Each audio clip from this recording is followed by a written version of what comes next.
clearly, I support the need for faster reconstruction. I support coordination. I support removing unnecessary delays.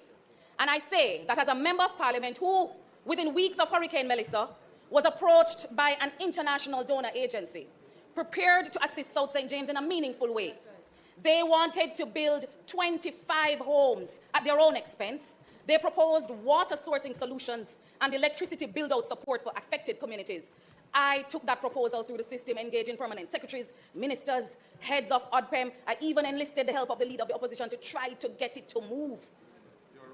Months later, that approval has not been granted. 25 residents who could be in homes are held back because of one signature. But supporting... You have a voice. You have a voice. Okay, I've never heard your voice.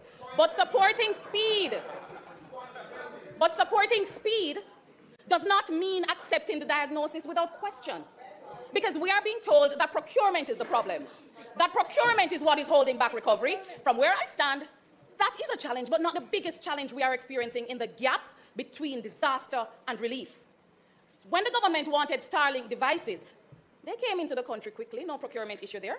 There was urgency, there was movement, there was delivery. I got one in a hurricane-ravaged constituency. I gave it to a community.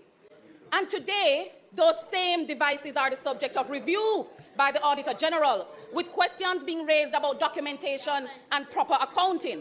So procurement did not slow that down. What was missing was accountability.